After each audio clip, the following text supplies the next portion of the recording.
And we need to restore personal accountability and maintain law and order. If you present deadly physical force to one of my family members, we meet you with deadly force every time, and we win. Zero tolerance. Guns and drugs off the streets. Safe kids, safe schools. You push poison on our streets, and we are coming for you. And we will put you behind bars at the Marceno Motel. It's that simple. Good evening and welcome to another episode of Midweek with Marceno. I'm Public Information Officer Julie Martin, and joining me is Sheriff Carmine Marceno. Sheriff, thanks so much for joining us today. It's great to be here with you, Julie. Today is a very exciting day. First day of school for thousands of students in our county, and you were actually at some of the schools today. Tell me a little bit about your trips that you made around the county today. You know, it's nice. I mean, we're back. First day is a big day. As you can see, here we are. It's fun. It's fun to see the kids getting back into the flow of things, talking to the principals, the teachers, and even walking into some of the classrooms and talking to the kids. It's just a great day all around. I know that school safety is one of our top priorities here at the Sheriff's Office, and a lot of the SROs were really looking forward to this day as well, looking forward just to get back in the classroom and see a lot of the same faces they do every year. You know, it's personal for us. First of all, they train continuously so they get ready for that first day of school. But they have these relationships with these kids, and they know them for years. So it's another year watching them grow, watching them come back. It's a great day, and especially going out there, that interaction is critical, you know, to success.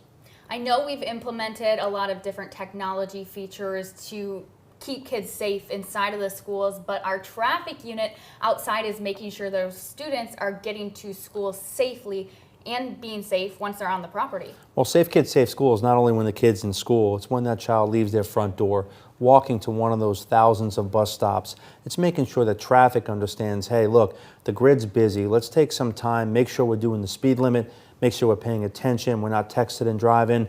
And those traffic units are out there in full force, again, making that presence and making sure people are slowing down and being safe with the kids. I know I was out there this morning with the traffic unit, a lot of people making illegal turns, and I think the biggest thing is making sure that when you see that bus and that bus makes a stop and that stop sign comes out, is making sure you're not driving past the bus. As you can see, here's a bus stop.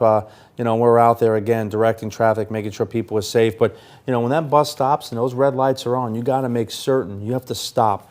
You know, clear that grid, take a second, don't rush, allow yourself more time.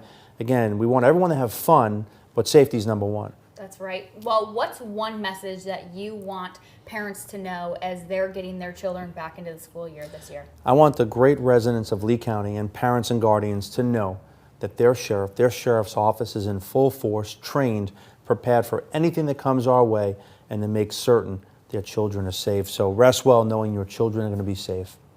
Now, Sheriff, we know that you have a zero tolerance policy, and just yesterday, these 4 kids were charged with felony burglary and criminal mischief for jumping 2 fences at North Fort Myers High School and breaking into vending machines and stealing. Well, I mean, we have a zero tolerance on crime in general, but unfortunately here we have a school, a critical site where these 4 kids jump the fence and they commit crime, and they're charged. Zero tolerance. You know, I ask those parents and guardians, everyone needs to help be a part of the team. Talk to your children, make sure, talk about choices and decisions and consequences. And unfortunately here, these 4 kids know the consequence, but our detectives did great work, and I'm very proud of them for their quick, swift action.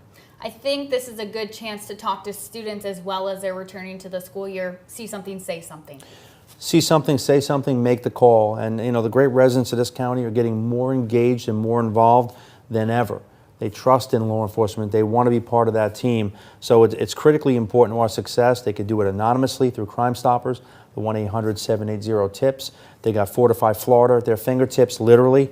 They have many ways to report things, and they are doing it more and more, and that's why we're safer and safer. Wonderful. Well, Sheriff, we appreciate you taking some time to sit down with us today, and I know the students appreciated you visiting them around the school district as well. It was nice to see. Thank you, Julie. Well, thanks for joining us on this episode of Midweek with Marceno. We hope everyone has a wonderful and safe school year.